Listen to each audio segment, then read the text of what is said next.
putting a big helicopter into a flying boxcar, trying to put the privatization vampire back in its coffin, and what's in it for us in the infrastructure plan. And we fly to the Utah backcountry. AOPA Live this week begins in just a moment. Build and fly with the Sonex Aircraft B models. The B models offer more room and comfort, more fuel, more panel space, more engine choices, and the same great Sonex Aircraft flight characteristics. Learn more at sonexaircraft.com.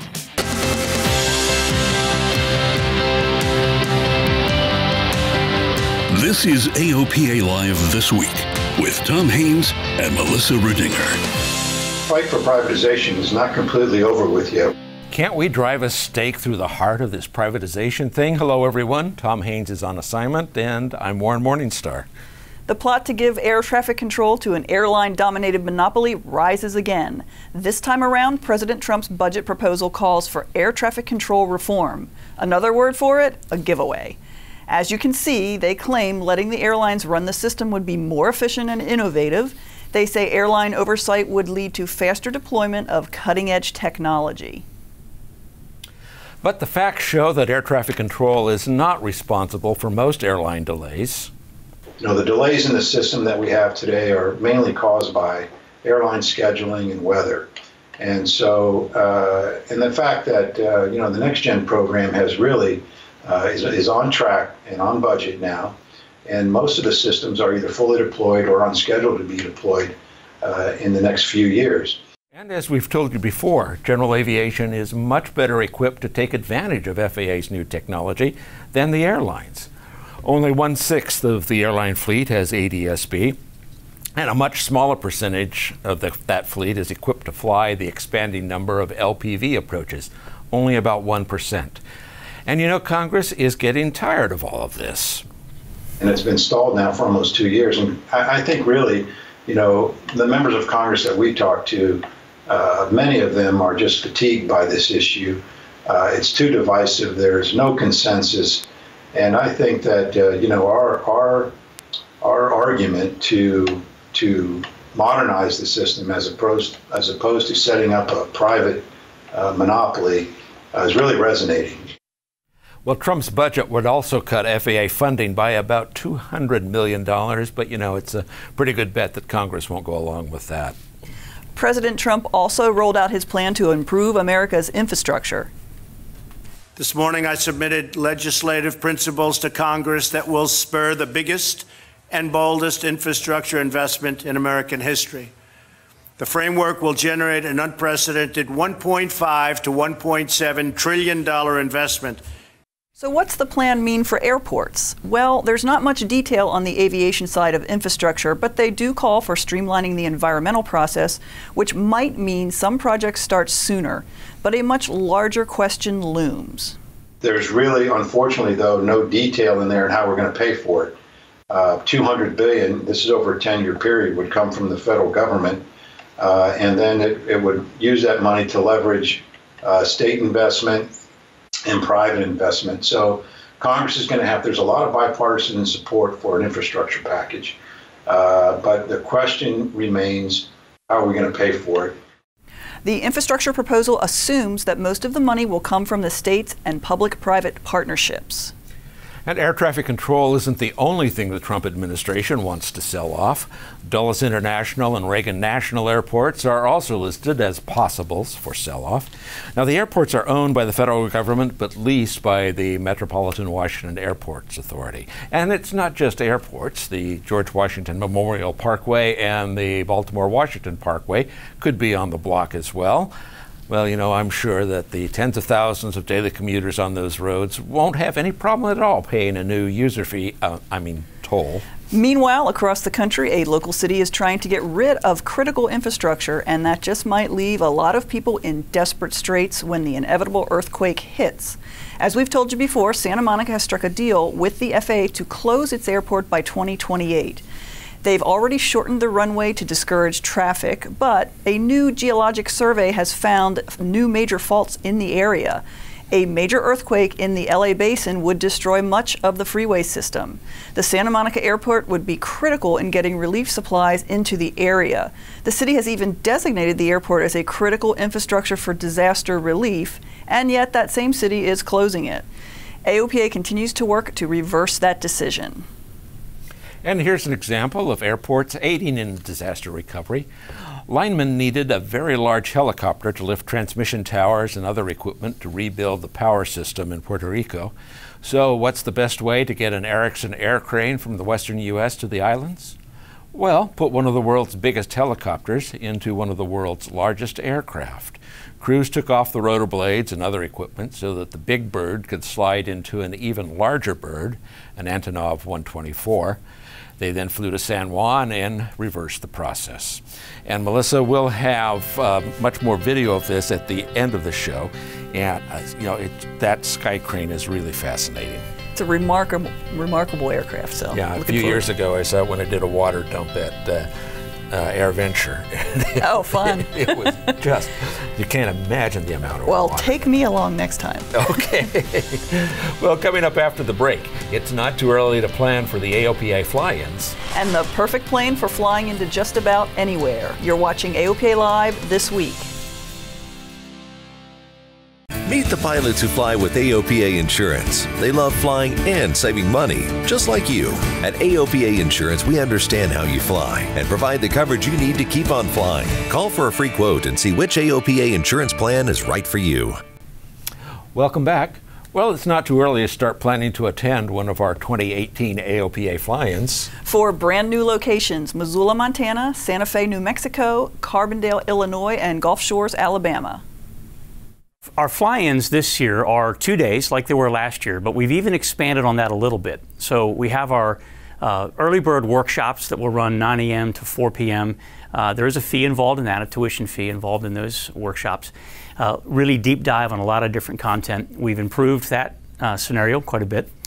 But then we're also now opening our exhibit hall and aircraft displays at noon on Friday. So they'll run from noon to 6, and then our ever-popular Barnstormers Party, 6 to 9 on Friday night. And then Saturday, all the traditional things that you love about the fly-ins, pancake breakfast at 8 o'clock, seminars, workshops, stuff open all day long, exhibits, etc. Everything you need to know about each fly-in is on our website. Stay tuned as we announce more special events at each location, including flyouts and special seminars. And speaking of flying to exciting places, Tom Haynes recently flew into the Utah backcountry in one of the most versatile aircraft out there, the Kodiak Quest.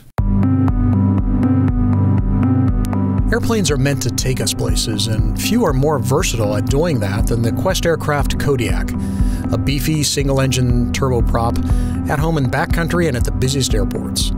The Bureau of Land Management owns millions of square miles of land in the desert Southwest, and a Kodiak's a great way to explore that vast remoteness, which is how we find ourselves descending into Mineral Canyon for a touchdown on a 2,000-foot dirt strip next to the Green River. The airplane loves to fly slow.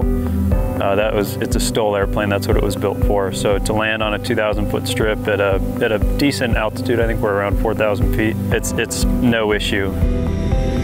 It doesn't have any bad habits when it's slow. In fact, it has nothing but good habits because of the design of the wing. So you bring the power back, full flaps, 35 degrees is full flaps, and then you keep it right about 80 knots, 75, 80 knots until you're on fairly short final. And then you bleed the airspeed off, and a short strip like this, I'll touch down at about 65.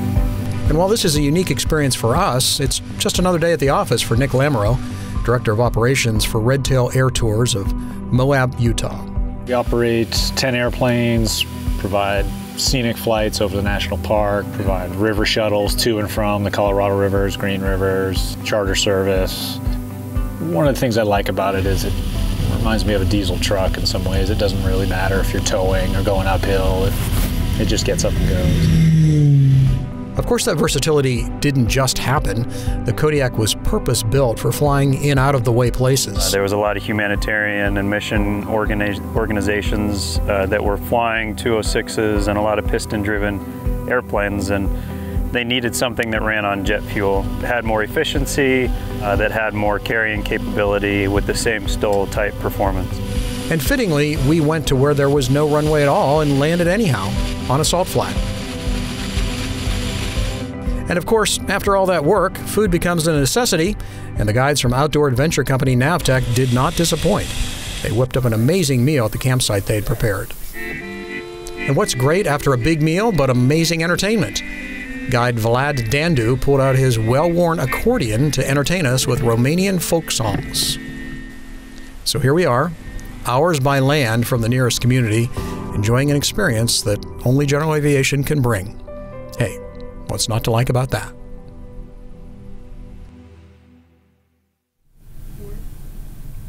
You can read much more about Tom's most excellent adventure in the March issue of AOPA Pilot Magazine. There are more great locations profiled in that issue as well.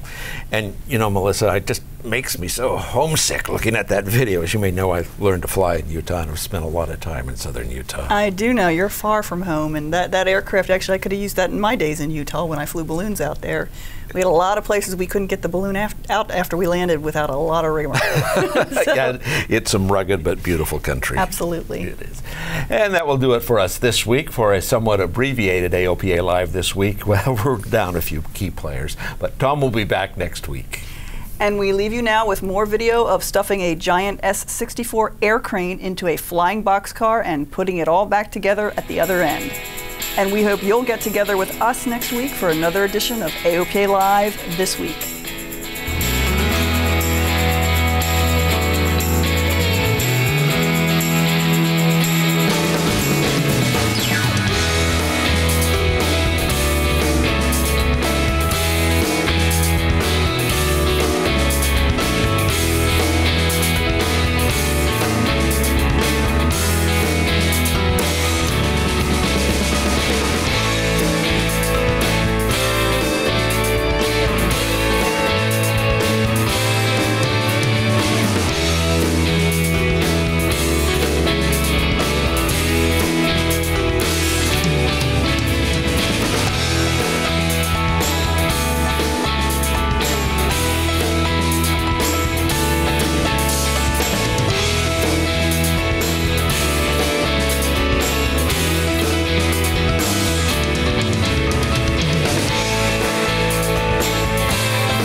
Purchasing your own aircraft is an exciting experience. AOPA Finance simplifies the process, saving you money with lower interest rates and hassle-free loans, so you get into your new aircraft sooner. AOPA Finance, the right approach to buying an aircraft.